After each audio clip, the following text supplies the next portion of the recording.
안녕하세요. 조혜지입니다. 자, 2회 들어가겠습니다. 1회가 좀 많이 어려웠는데 2회는 좀 괜찮을 것 같아요. 자, 법치주의에 대한 설명, 요 정도 난이도라고 저는 생각을 해요. 시험이. 옳지 않은 것은 부진정 소급은 원칙적으로 허용. 이게 여러분 너무 어렵게 생각하지 말고 진정 소급은 안 돼요. 친일파 재산에서 빼고. 부진정 소급은 소급이 아니란 뜻이야. 그러니까 진행 중인 어떻게 세월이 가면서 제도가 많이 바뀌잖아요. 그러니까 이제 바뀌는 거가 소급이 아니야 이 말이야. 그러니까 이제 제도가 바뀔 때 그게 허용된다. 공무원 시험도 지금 경찰 헌법 들어온 게 부진정 소급이죠. 예전에 헌법 아니고 다른 과목 이제 없어지는 과목 했던 친구들이 시험에 붙진 않았는데 이제 이에 맞게 공부하는 거를 부진정 소급이라고 하지. 소급은 아니잖아. 근데 바뀌는 거죠. 과거에 뭔가 어떤 게 걸쳐있는 느낌은 있죠. 그럴 때 이제 제한 사유는 실내보호인데 너무 급하게 바꿨다든지 이런 이제 문제가 될 여지가 있지만 이제 그 말이죠. 부진정 소급은 ing적 개념이고 원래 되는데 예외 안 될 수 있다.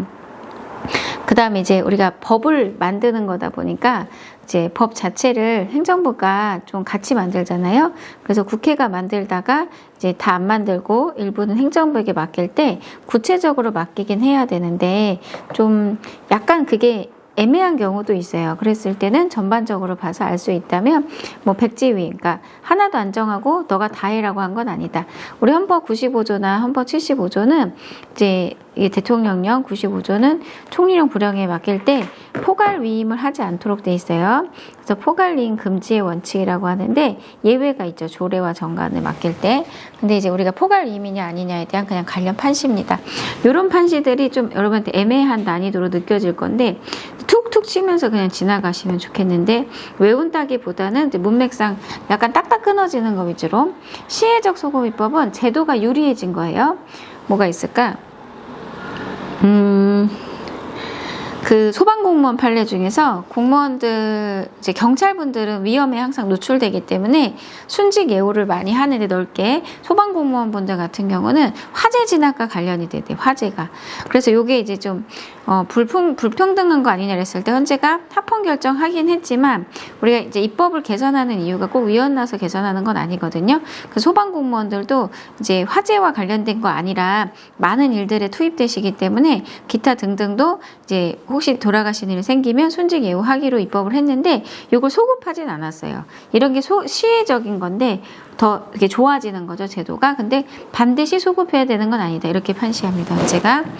그 다음에 우리가 이제 지극히 다양하거나 수시로 변해. 사람이 몸이 이렇게 말랐다가 뭐 뚱뚱해졌다가 이게 금방금방 바뀌면 이 사람이 입는 바지가 하나라고 하면 바지가 타이트해야 되겠어요? 아니면 좀 밴딩이어야겠어요? 밴딩이죠. 명확성의 요건은 완화된다. 그래서 답이 4번입니다. 자, 2번. 이게 아까보다 쉬워요라고 했는데 꼭 그렇지만은 않죠, 느낌이 지금. 자, 지방자치. 또 제도가 앞쪽에 들어오면 이런 느낌인데 실제로 이럴 수도 있죠. 이건 이제 지방자치법 조문인데 불신이 의결할 때 제적 4분의 1 발이다 라고 해서 이게 7급에 한번 좀 어렵게 뺐던 건데 출제원들이 그냥 이런 7급이 따로 있고 경찰헌법 따로 있는 게 아니라 출제원들 그냥 헌법 교수님이세요. 헌법 교수님인데 기본권까지 내주세요 이렇게 하는 거야. 그러면은 이 교수님이 봐줄지 안 봐줄지는 우린 사실 몰라요. 기본권, 난 이것도 기본권이라고 생각해. 그렇단 말이지.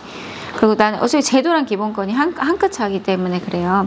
그래서 공부할 때 조금 어떻게 할 거냐 이런 관점은 좀 진지하게 했으면 좋겠어, 사실은. 자, 패치 분합은 너무 무겁진 않게. 헌법소원의 대상이다. 왜냐면 내가 출마하려고 그랬는데 없어졌잖아. 이 모의고사 지금 적절한 게 되게 많아, 그죠? 부적절한 걸 우리가 푸는 게 편한데. 그 다음에 지방의회 지자장의 선거는 그 우리가 정당성을 준다 그죠? 너한테 맡겼고 그 명분을 주는 거죠. 근데 이런 선거사를 치르는 비용은 니네가 내라. 왜 자치사무니까. 그러니까 선거법 개정에서 이제 지방선거 비용 니네가 내라 했을 때 그게 이제 거난쟁이로 다루어졌었는데 자치사무다 이렇게 얘기해서 니네가 내는 게 맞다. 지자체가 지금 강역이고 기초가 있잖아요. 그래서 서울특별시 마포구, 자치구, 동작구, 경기도 고양시, 일산 동구 이러면 이건 행정구역이고 제주도 같은 경우는 제주도 서귀포시가 통폐합돼서 하나예요. 그래서 하나로 해도 괜찮다. 입법 형성권의 범위에 속한다. 단층화해도 되고 증층화해도 된다 이렇게 얘기합니다. 3번 경제질서. 우리가 이제 헌법 116조 이하를 보면은 경제장이 쭉 나오는데 이런 게 이제 그걸 갖고 기본권으로 주장하지 말라는 거예요. 이게 제도 전체에서 다 이 말을 하는데 판례가 기본권은 그 기본권으로 주장을 하고 제도 침해를 가지고 자기의 권리 침해라고 그런 식의 말투를 쓰지 말라는 거거든. 그러니까 경제의 장 관련한 기본권들이 이미 있잖아요. 그래서 그거를 119조부터 얘기를 해야지 경제의 장을 침해했다는 게 바로 나의 기본권은 아니라고. 이거 진짜 기출 많이 돼서 여기도 넣어있고 다 들어가 있어요. 그래서 경제의 장 자체가 기본권에 바로 같은 건 아니라고. 구체적 기본권이 도출되지 않는다. 이게 농협이 제대로 농협으로 통폐합했어요. 축협이 원래 따로 있었다가 좀 재정적으로 운영을 잘 못해서 농협으로 통폐합하면서 그게 합헌인데 제대로 하면 자유를 보장하는 거고 제대로 기능을 못하면 육성해야 된다. 그러니까 제대로 할 때는 자율이고 제대로 못할 때는 육성해야 돼. 그래서 통폐합은 합헌이고 이때 축협중앙회가 헌법소원 거는 거 받아줬어요. 그 다음에 이거 헌법 조문이죠. 국방상 또는 국민경제상 긴절한 필요로 법률이 정하는 경우라면 사용기업을 국유화할 수도 있다는 뜻입니다. 여기 제일 많이 나오는데 경제주체 간 조화를 통한 경제민주화. 유통산업법상 영업시간 제한을 해요. 그러니까 이제 그런 제한을 당하는 쪽에서 경제주체 간 조화를 통한 경제민주화 이념에 역행하지 않습니까? 라고 이렇게 주장을 이렇게 아무 말 대잔치를 하면 그게 기본권을 제한하는 국가를 정당화하는 규범이야. 그러니까 경제 주체 간 경제 민주화가 뭐겠어요? 그러니까 서로 간에 조화를 이루자 이거죠. 그러니까 규제의 근거라고. 그게 기본권을 제한하면 안 된다라는 취지로 주장을 할 때 그게 그 말 표현이 조화라는 말이 국가 행위를 정당화하는 거라고. 이 기출이 역대 기출이 거의 10번이 넘어요. 그래서 책에 엄청 많이 넣어놨는데 여러분이 이 책을 좀 활용하시면 기출하는 선지를 많이 보실 수 있어요. 4번 기본권 주체 정당은 사적 단체인데 그 자체가 기본권 주체입니다.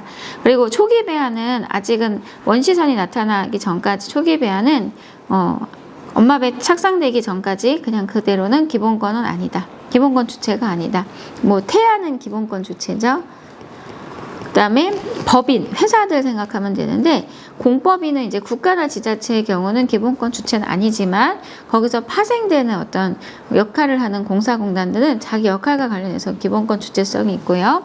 축협 중앙에는 이제 축협인들의 어떤 협회잖아요. 그래서 기본적으로 사조직이긴 한데 컨트롤 타워, 그러니까 변협도 그렇죠. 그럴 때는 이제 섞여 있어요. 성격이 공법인적인 느낌도 있어요. 그러나 어쨌든 사적 단체에서 시작했다는 면에서는 기본권 주체고 통폐합을 아까 다툴 수 있다고 한 거죠.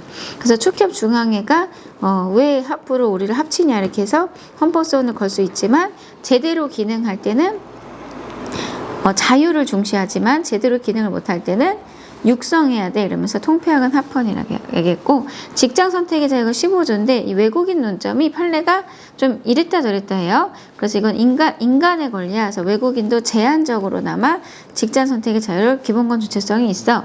아니야. 이거는 정부 정책에 따라 국가 허가를 받아서 법률에 따른 거지 국민의 권리야.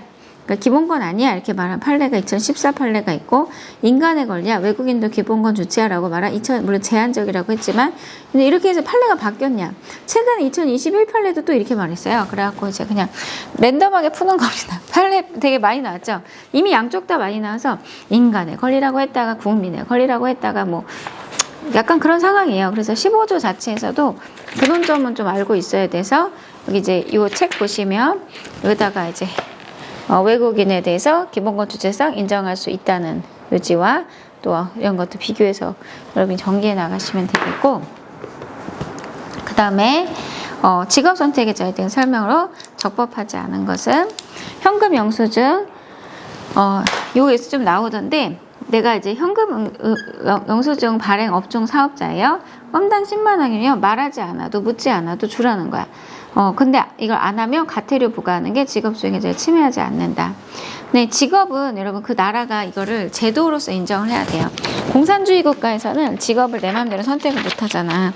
그러니까 얘가 질서라는 성격이 있다.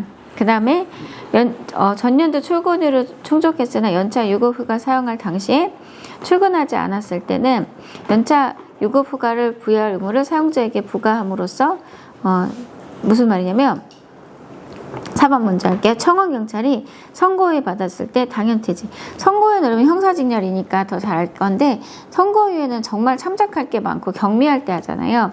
이게 직업을 잃을 일이냐 이거야. 선고유예라는 것 자체가 정말로 아주 참작할 게 많고 경할 때 나가는데, 당연퇴직은 공무단인권 침해고 공무원이라면, 청원경찰은 이제 사적 고용관계로 봐서 사법관계로 봐서 직업의 자유 침해다. 그러니까 공직은 아니니까 직업의 자유 침해다. 이것도 아주 출제가 많이 됐죠. 그래서 공무원 쪽 판례도 똑같긴 한데, 선고유예 당연퇴직은 기본권 침해죠. 별거 아닌 걸로 나가라고 한다는 거지. 선고유예 당연퇴직은 위헌. 그래서 외울 때 위선. 근데 집행유예는 이런 상황이 아니잖아. 훨씬 더 무거운 상황이잖아. 그래서 집행유예 때문에 나가는 거. 당연퇴직은 합헌. 집행유예 당연퇴직은 합헌. 여기까지 위선집합 이렇게 오고, 또 다시 공부할 때는 이제 선고유예가 임용결격이긴 해요. 그래서 중간에 함부로 나가라고 못하지만 선고유예인 사람을 굳이 뽑을 필요는 없다 이거야. 그래서 선고유예 당연퇴직은 위헌이지만 여기서 한 번 더 여러분이 논점을 강화시킨다면, 그러나 선고유예는 임용결격이긴 하다. 그건 맞다. 여기서 멈추면 안 돼. 자, 선고유예 당연퇴직이 합헌인 게 있어. 언제 그렇죠? 수뢰죄에 대한 선고유예. 수뢰죄는 이제 뇌물죄잖아. 그래서 그게 설령 참작할 게 많고 해서 선고유예라 하더라도 그만두는 게 맞다는 거야. 선고유예 당연퇴직은 합헌.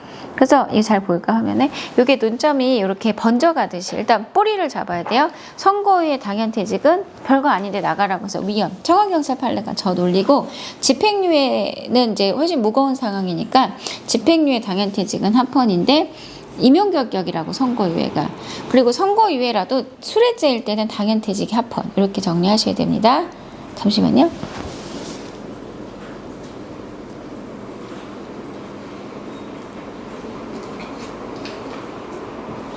음. 3번은 전년도 우리가 연차 요구 부과라는 거는 작년도 출근율이 충족돼야 돼요. 그렇지 않으면 이제 연차 요구 부과가 안 나가는 게 직업수행에 제가 침해하지 않아요. 문제가 좀 복잡하게 썼는데 그런 취지에서 보시면 되고, 신체의 자유에 대한 설명을 옳지 않은 것은 영장주의는 적법 절차에서 형사 절차에서 특히 중요하죠. 체포구조 압수수색할 때는 그걸 하고 싶은 쪽이 하지 않도록, 그러니까 법관이 중립성을 갖고서 영장이 필요한지, 그러니까 이 사람은 체포구조 압수수색해야 되는지를 결정하게 한다는 원리를 얘기합니다. 근데 이제 영장 신청권자 헌법 12조 3항에 법관이 발부하되 검사가 신청하게 되어 있는데, 우리가 이제 공수처가 생겼기 때문에 검찰청법에 검사만 지칭하는 거 아니다 이렇게 많이 나올 거예요. 이게 형사직렬상 딱 맞네요. 자, 직시강제는 불법 게임물이 유통된다든지 행정 영역에서 이제 마약을 누가 하고 있다든지 이랬을 때 즉시 뺏지 않으면 의미가 없잖아요. 영장주의가 이제 적용되지 않는다고 봐. 현재는 영장 가지러 갈 시간적 여유가 없다고. 4번 아주 많이 나왔는데, 성도착주, 이게 화학적 거세예요. 근데 요거를 이제 15년의 범위에서 치료명령 선고할 수 있도록 한 법이 문제가 뭐냐면, 이 사람이 워낙 장기형을 받았어. 그래갖고 이제 뭐 17년 있다가 이 사람 근데 나이 많을 때 또 범죄를 저질러서 출소할 땐 또 77세라고 해봐. 근데 77세인데 법정형을 선고할 때 치료명령 선고를 해놨는데 무의미한 시점이 될 수 있다고. 선고 시점과 집행사체의 감각이 있을 수 있다. 그래서 그 면에서는 신체의 자유 침해다. 이런 이제 치료명령 자체가 화학적 과세가 합헌이긴 한데, 집행하는 시점과 선고하는 시점의 시간적 간격에 대해서 방어가 안 돼 있다고 해서 그 부분을 위헌됐는데, 출제할 때 이렇게 설명하듯이 됩니다. 워낙 이것도 출제가 많이 됐어요 이미. 이런 걸 이제 여기서 이제 제가 이제 신체의 자유 쪽에 이런 판례 중요한 것들 나올 거 많이 넣어놨지만, 여러분이 봤을 때도 이게 더 중요해 보이면 조금 더 넣고 해서 완성시켜 나가시면 됩니다. 잠시만요. 12조 1항 신체의 자유. 화학적 거세.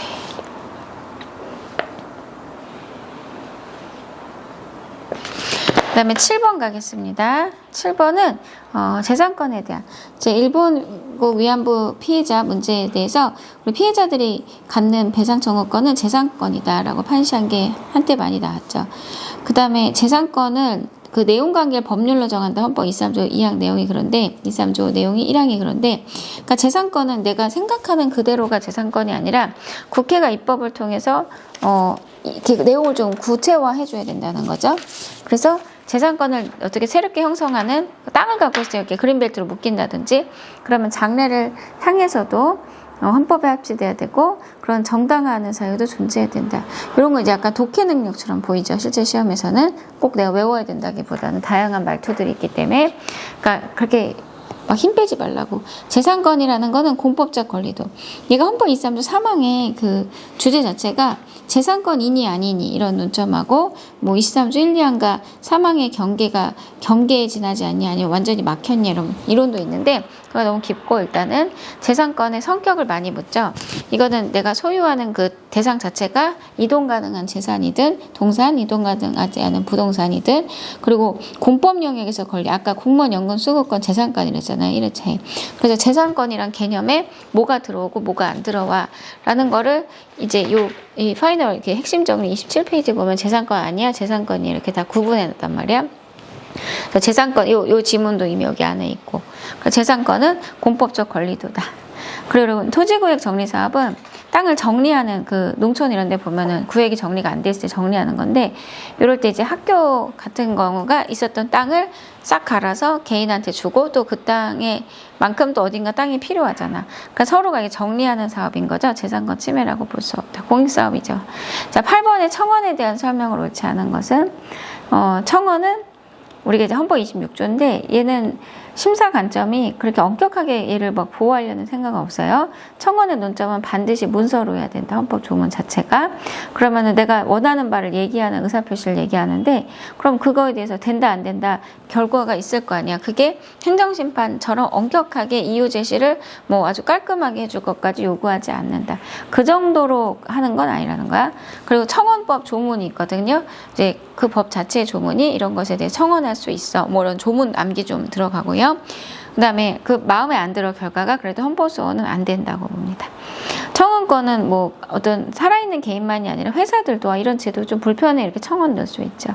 자, 9번의 청원 논점은 사실 이런 거는 무난한 난이도고 어려운 난이도가 청원을 내가 직접 안 하고 제3자를 통해서 청원하는 것도 청원의 보호 영역에 속하는데 그거 보호 영역이 좀 중요해. 근데 이런 거 우리나라는 좀 사돈의 파천 이런 게 좀 있기 때문에 변호사법 이런 데서 알선 목적, 그러니까 청탁 목적으로 금품 수수하면 이제 처벌하잖아. 그런 게 청원을 제한하는 거야.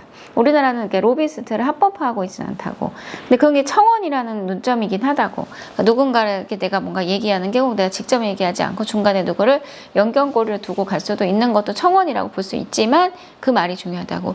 그걸 제한하는 게 기본권 침해가 아니라는 이런 건 이제 기본서 때 해놓으셨어야 되고 9번 지금 제가 설명하는 게 좀 어렵다면 이론 강의 압축까지 다시 한번 좀 들어보시고 이제 청원 여기서도 조문을 넣어놨어요. 제3자인 중개인이 31페이지 대리인을 통해서 하는 것도 청원이긴 한다.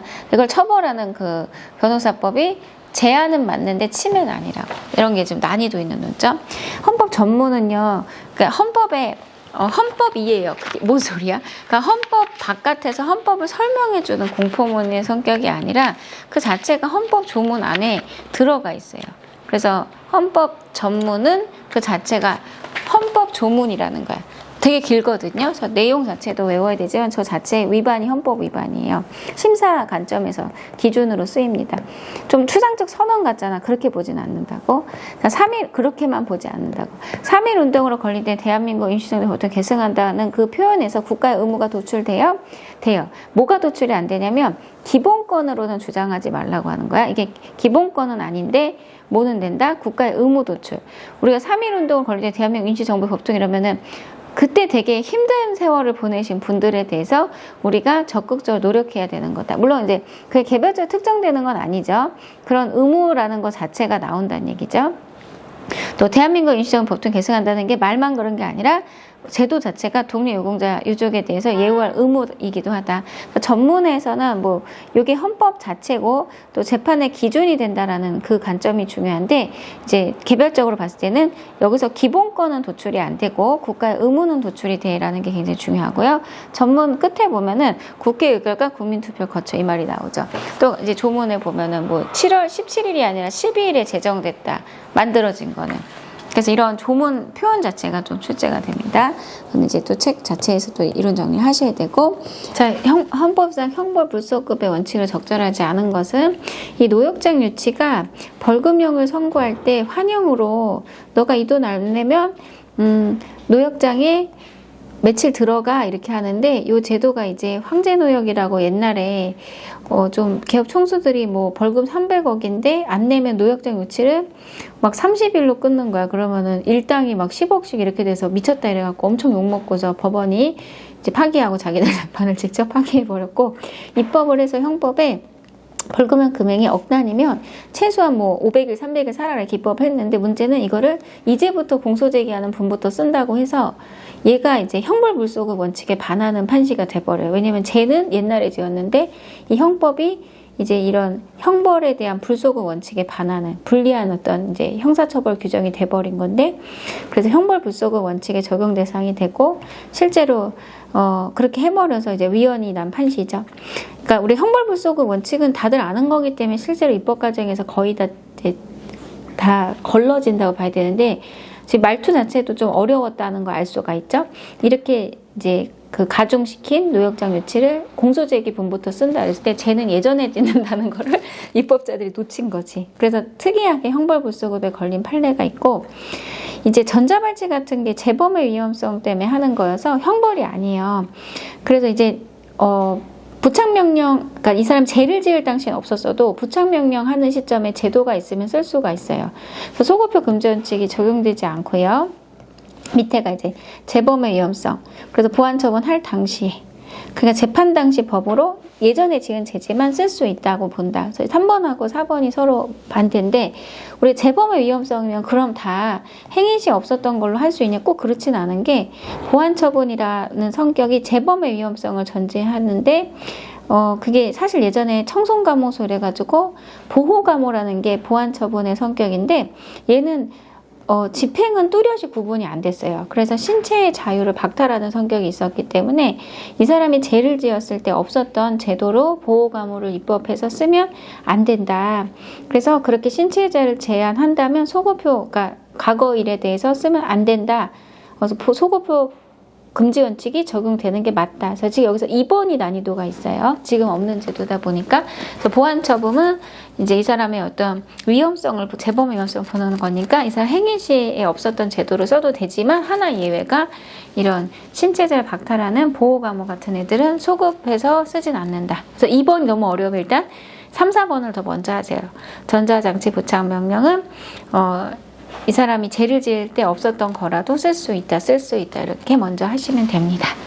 자, 집회결사에 대한 설명을 옳지 않은 것은이고요.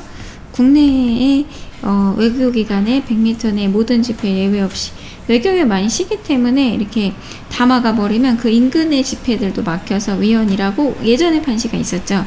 그리고 국회, 법원, 뭐 이렇게 근처에 국무총리 공간 근처에 사는 거는 필요하다고 했었는데 헌재가 판례 변경을 해서 얘도 다 위헌이다. 그래서 우리가 집회를 막으려면 예외를 둬야 된다. 그래서 소규모 집회, 뭐 쉬는 날 하는 집회, 그럼 왜 막냐 이거야.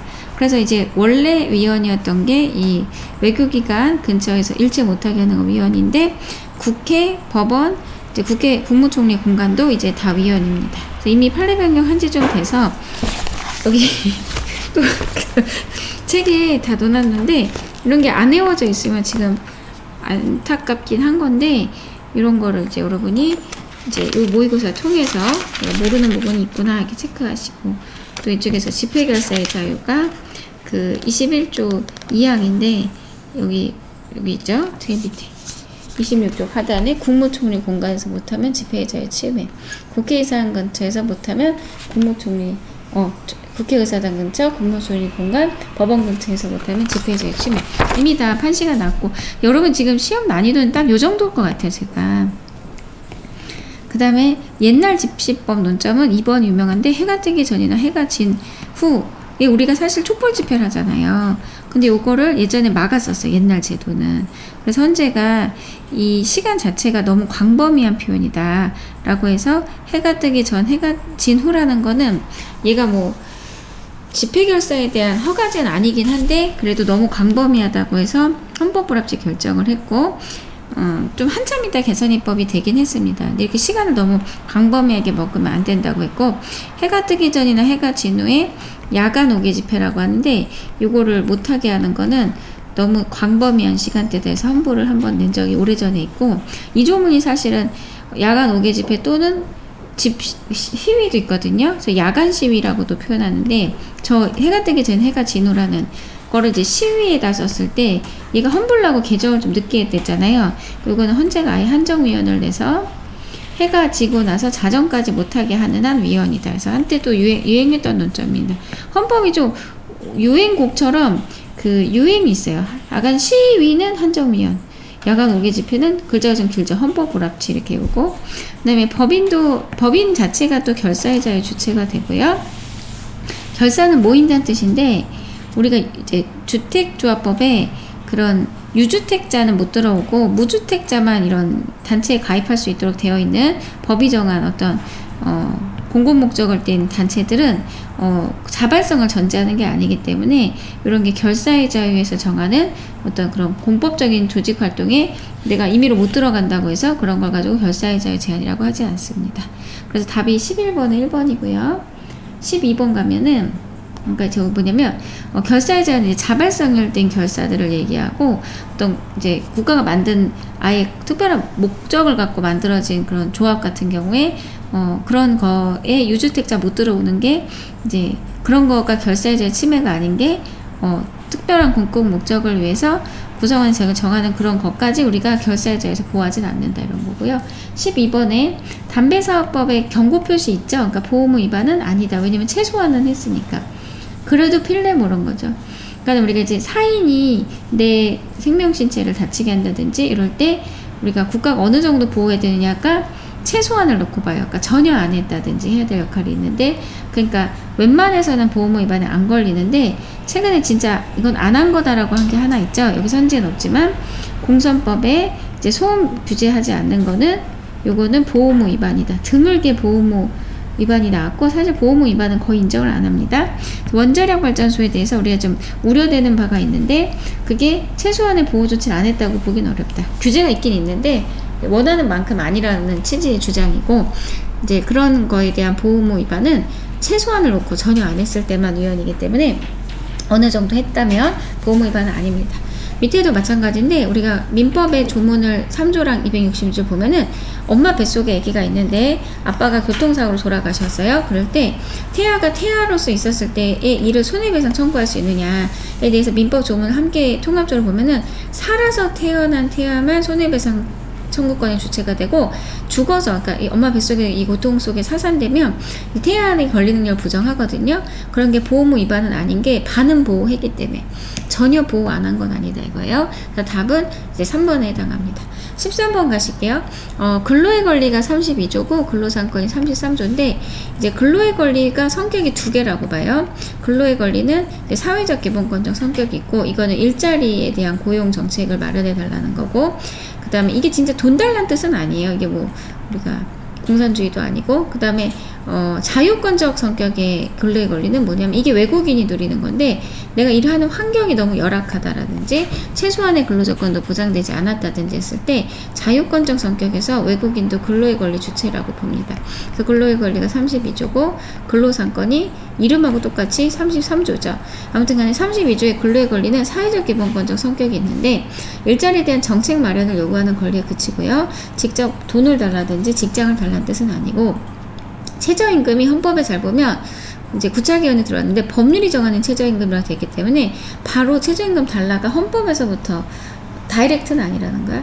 그 다음에 근로의 권리는 이제 개인인 근로자가 주체가 되고, 노조는 여기서 제 일부러 이렇게 쓴 거긴 한데 좀 다시 해보면 한번 살려볼게요. 이제 외국인 같은 경우는 이 자유권적 성격에서 근로의 권리 주체고, 사회적 기본권은 못 누리고, 근로상권은 이제 노동자라면 누리는 거고, 노조는요 이제 근로의 권리 주체는 아니고 근로상권의 주체다. 이 논점이 잘 나오죠. 그래서 근로의 권리는 이제 노조가 주체가 될 수는 없다.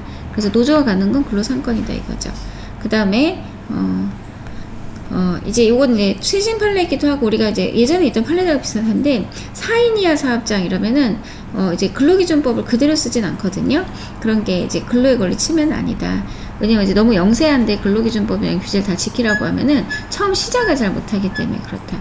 이렇게 딱 정확한 문장으로는 출제를 많이 안 했지만, 이제 산재 처리라든지 근로기준법이죠. 근로기준법 자체가 이제 인원이 너무 적거나 이러면 적용을 안 하는 게 기본권 침해가 아닙니다. 14번 보실게요. 전기통신 영목, 우리 핸드폰 계약을 할 때 자기가 이제 신분증 갖고 가야 되잖아요. 나는 몰래 이건 내 폰이지만 누구도 내가 이 폰을 쓴다는 걸 모르게 하고 싶어. 이런 게 통신의 자유라고 얘기했습니다. 우리 통신의 비밀과 자유라고 했을 때 이걸 구분해서 판시를 잘 안 하는데, 여기서 희한하게 이거 통신의 비밀이라고 하면 안 된다라고 좀 많이 강조를 했어요. 통신의 자유자에 통신의 비밀을 얘기하면 안 돼요. 비밀하고 상관이 없어요. 네가 누구랑 어떤 얘기하는지 관심이 없고, 그냥 네가 익명으로 통신 개통하고 싶으면 그런 거는 통신의 자유라고 할 수는 있지만, 이게 대포폰이라든지 이런 범죄에 쓰일 수 있기 때문에 익명으로 못하게 하는 게 통신의 자유, 제한이 뭐는 아니다, 침해는 아니다. 근데 이제 좀 다른 식으로 잡으면 출제가, 내가 만약에 이제 전화를 개통할 때 익명으로 하고 싶다. 이것도 통신의 자유의 보호 영역에 들어온다. 그럼 이거 정리가 잘 안 돼 있으면 안 되는데, 우리가 일단 기본권의 보호 영역, 얘가 그러니까 집에 들어가라고. 어떤 기본권의 집에 좀 들어가라고. 그게 보호 영역이고, 내가 누리는 만큼 다 못 누리고 좀 이렇게 하지마 이러면 제한인데, 그게 필요한 제한이면 침해가 아닙니다. 그 다음에 미결 수용자는 이제 형이 결정되지 않았는데 구금된 상태, 구속 상태에서 이제 재판받는 거죠. 근데 얘가 또 거기 안에서 문제를 일으켜서 이제 금치는 독방감금, 징벌이죠. 그럼 이제 사람 못 만나게 하는 거니까 서신수수, 편지 주고받는 거, 접견 이런 거 제한하는 건 통신의 자유 침해 아니다. 반성하게 하려고. 이제 개인이 아니라 국가기관이 감청설비를 제조 수입할 때는 다른 식의 규제가 있기 때문에 굳이 인가를 요하진 않아요. 그런 게 통신의 자유 침해는 아니다. 답이 2번이고요. 15번. 이제 옳지 않은 것은, 생명권은 우리가 사형제도를 두고 있죠. 사실상 집행을 안 해서 우리가 자꾸 없다고 대답을 하시는데, 우리가 이제 살인사건 같은 경우에 법정형에 사형이 들어가죠. 그러니까 생명을 박탈하는 것도 있을 수 있다는 거야. 그래서 일반적 법률 요구, 법률로서 기본권을 제한할 수 있다는 거죠. 이것도 중요한 논점이죠.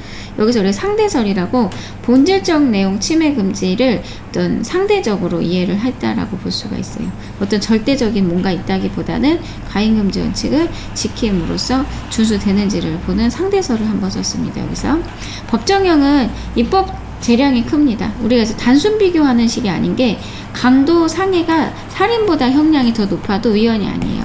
왜냐면 이제 죽음보다 더 끔찍할 수도 있다고 생각하는 거죠. 근데 우리가 도주 차량죄 뺑소니를 이제 고의적인 살인보다 높게 하면 위헌이긴 한데, 걔가 오히려 좀 판례 양으로 치면 드물고, 기본적으로는 단순 합산한다든지 단순 비교하지 않기 때문에 임법자에게 입법재량이 큽니다.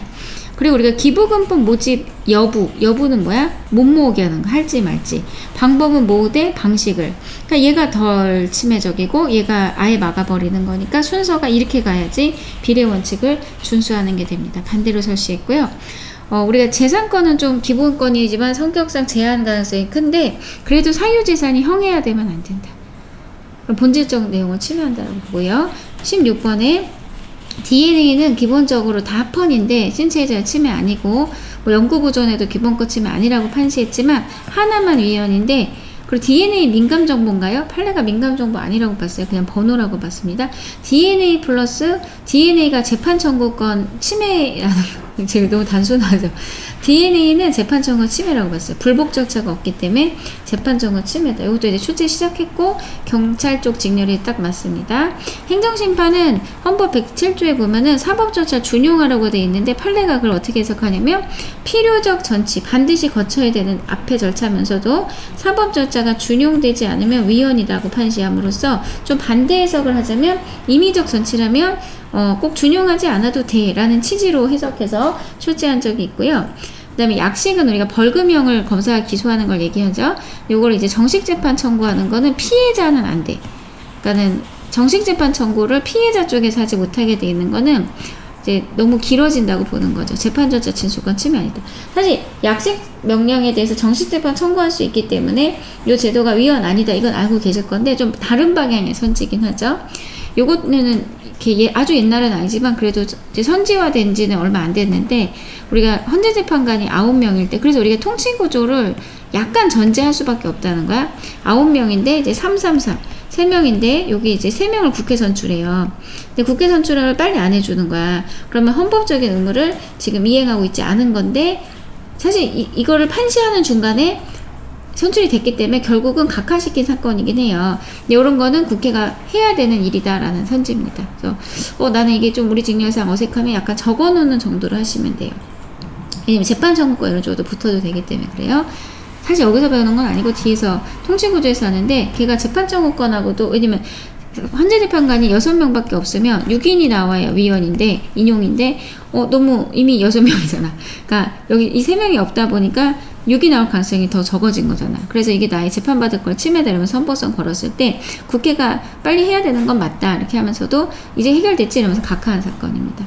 17번에 국가인권위원회 사건. 국가인권위는 독립기관이기 때문에 국가인권위는 헌법에서 설치된 기관이 아니기 때문에 우리 헌법기관 간의 분쟁을 다투는 거여서 권한쟁의를 못 걸어요. 그래서 아주 유명한 논점이고 인권침해는 좀 이 사건 자체가 좀 내밀하게 진행돼야 되는 성격이 있어서 조사 조정 자체는 비공개로 하면 원칙입니다. 그 다음에 우리 인권침해가 지금도 머릿속에 이미지가 여러분이 뭐 염전 노예 할아버지라든지 뭐 이렇게 약간 안 좋은 사건을 기억날 건데 그래서 이런 법인단체 사인에 의한 차별을 처리합니다. 그리고 국가인권위원회에다가 내가 사건을 진정을 넣었는데 처리가 안 되거나 기각됐을 때 예전에 헌법소원 받아줬었어요. 다른 구제 절차 없다고 봤는데 헌재가 잘 보니까 이거 행정처분으로 보인다. 그러니까 헌법소원으로 오지 마라. 그래서 이건 행정법으로도 많이 나옵니다. 헌법소원으로 보충성 원칙 때문에 오지 말라. 근데 그런 판시인데 그냥 행정처분이야 이렇게 많이 말을 앞에서 생략하면서 출제를 하고요. 18번에 주거의 자유. 우리 16조는 12조와 달리 주거의 자유, 그러니까 영장이 이제 남의 집에 압수수색 할 때 필요한데 예외에 대한 판시는 없어요. 그러니까 있습니다. 주거의 자유에 대해서 헌법 조문 자체는 영장이 있어야 돼라고만 했을 뿐이지 예외를 설치해주지 않았지만 우리가 생각해보면 예외가 있을 수밖에 없죠. 그래서 헌재가 얘기하는 예외는 내가 압수수색 영장 체포영장 갖고 갔는데 얘가 남의 집에 들어갔어요. 남의 집에 들어가 있어. 근데 내가 얘네 집에 들어갈 필요성이 있죠. 얘를 잡아야 되면. 형사소송법은 필요성만으로 남의 집에 문 따고 들어갈 수 있게 돼 있는데 헌재는 물론 헌법엔 그렇게 명시돼 있지 않지만 우리가 예외라고 할 만하려면 아주 어떻게 돼 긴급해야 되고 걔가 있을 개연성이 높아야 된다. 그러니까 방금 문 닫고 바로 들어가는 뒷모습을 봤다든지 그럴 때 안에서 예외라고 해야지 이렇게 필요하면 뭐 언제 들어가는지 모르는데 모든 집을 따고 들어가겠다는 거냐. 그래서 형사소송법을 헌재가 헌법불합시를 냅니다. 그러면서 이제 이런 논리 전제를 마련을 하는데 영장에 대한 예외가 조문에는 없지만 우리가 영장의 예외는 있을 수 있어 라고 얘기를 하면서도 지금 형사소송법의 이러한 조문 형태는 예외를 너무 광범위하게 인정하고 있는 거야 라고 해서 헌부를 내게 돼요. 그 다음에 뭐 이거 설명하는 거죠. 우리가 이제 도시민 주거환경 정비법이 재개발 재건축 하는 건데 그럼 이제 거길 철거를 하고 뭐 이렇게 하잖아요. 그런 거는 그러다 보니까 원래 살던 공간에서 나가야 되고 그런 거는 직접 주거의 자유를 제한하는 건 아니고 간접적 효과라는 거예요. 요새 약간 이런 류의 판례들이 생기고 있고요. 제가 말씀드린 그 체포영장을 발부받아 피의자 체포할 때 필요하다면 남의 집에 들어갈 수 있도록 한 이 형사소송법 조문이 제가 이제 강사 이전에 수험생일 때도 요거 가지고 학사 드립이 되게 심했었어요. 이거 어디까지 해석을 해서 인정할 거냐. 근데 헌재가 이거는 위헌논리죠. 헌불이다. 너무 중요해서 16조에다 넣어놨고 기출도 되게 많이 나와서 이거 외워야 됩니다. 결국 여기 있는 이 책에 있는 거랑 최신 판례 프린트는 이건 외우는 거고 책판은 이제 혹시 답이 바뀌는 게 있을 수 있으니까 체크를 하셔야 되고 과목 성격상 중간중간 바뀌는 거는 책 출간 이후에는 저희가 다 바꿔드리진 않아요. 최선을 다하긴 하는데 1주택, 3주택에 해당하는 그러니까 이거 되게 부자 이렇게 생각할 수 있는데 실제사안에서 여자가 집이 하나 있고 남자 부자죠. 집이 2개 있는데 결혼하느라고 3주택이 됐어. 그러면서 여기 이제 세금이 양도소득 집을 팔 때 중과세 된 건데 좀 유예기간을 돌아 이거야. 혼인했다는 이유로 이렇게 페널티가 붙으면은 우리가 이제 혼인을 방해하고 있는 거죠. 그래서 혼인의 자유 침해다. 우리 헌법 36조는 혼인가족제도를 보호해요. 그래서 이렇게 할 거면 사실혼이 난 거잖아. 결혼했다는 이유로 세금이 중과세 되면.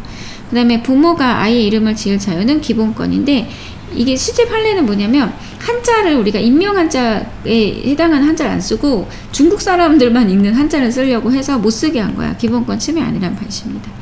친양자 입양이라고 친부모와의 법정 관계를 끊는 입양이 있어요. 이건 일반 입양과 다르기 때문에 좀 요건이 강합니다. 그래서 독신자는 친양자 입양을 못해요. 혼인가족 침해 아니다. 그냥 원래 입양 제도는 친부모와의 관계도 유지하면서 입양, 그러니까 부모가 여러 명이 되는 건데 그런 형태로 써야지 친부모와의 친생 관계를 끊을 수는 없게 돼 있어요.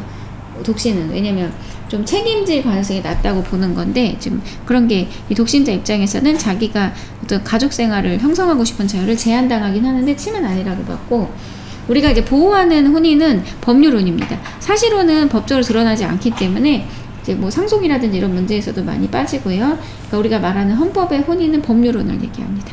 자, 20번 인격권에 우리 그 핏다운이라고 이렇게 보안 검색 지날 때 울리면 이렇게 톡톡톡 치잖아요. 그런 국가항공보안계획이 국회 동의를 받은 조약 하에 만들어진 거기 때문에 법률의 성격을 갖고 있고 인격권 침해하지 않습니다. 예전에 낙태를 많이 했던 시절에 남아선언소송 때문에 태아 성별을 고지를 안 하게, 그러니까 의사들한테 명한 적이 있는데, 근데 문제는 임신 말기인데도 안 가르쳐주면은 부모 입장에서는 이제 아이를 위해 준비할 수 있는 그런 모든 것들을 못 하게 되죠. 그래서 부모의 이제 태아 성별을 접근을 국가로부터 방해받지 않을 권리는 인격권이다. 그래서 인격권 침해로 봤는데, 이게 기본권으로 이제 틀리게 냈던 게 뭐냐면 알 권리 침해에 대해서 틀리게 냈고, 국가정보에 대한 게 아니니까 알 권리 아니고 행복추구권도 아니라고 봤어요. 그래서 인격권이다라고 설명을 했고, 그 다음에 이제 변호사 논점에서 이거보다 중요한 게 변호사 성적 비공개인데, 변호사들이 시험에 합격해서 변호사는 되는데 로스쿨 제도에서 성적을 공개하지 않은 게 이제 알 권리 침해가 된 판례가 있죠. 요거는 직업의 자유를 직접 제한하는 건 아닌데, 사실 내가 뭐 되게 좋은 1순위 로스쿨은 아니지만 성적은 되게 높을 수도 있는데 이걸 공개하지 않음으로써 알 권리가 침해된다는 판시가 있어요. 이게 유명한 판시인데, 요건 왼쪽은 반대 상황인데, 이 친구가 이제 이거 아니구나. 그러니까 제가 말하는 그 판례도 여기 있는 건 아니지만, 이 친구가 시험에 떨어진 거를 사실 한 번에 드러나죠. 왜냐면은 그러니까 변호사 시험에서 합격 여부를 바로 공개하니까. 그런 게 기본권 침해 아니고, 변호사가 이제 징계받았다라는 거를 이제 변협, 사이트나 이런 데서 공개하거든요. 인격권 침해 아니다. 공익적인 이제 직업들이어서 그렇죠.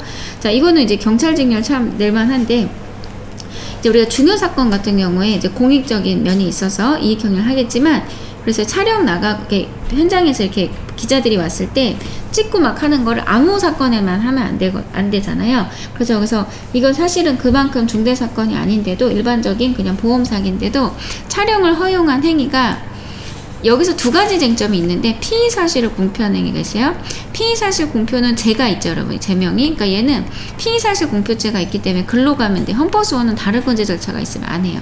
그래서 얘가 헌법소원 대상 아니라는 논점이 있고, 제명 중에 촬영 허용죄는 없죠. 아시죠? 형법 하니까. 얘는 오히려 다른 권제 절차가 없어서 헌법소원의 대상이 되고요.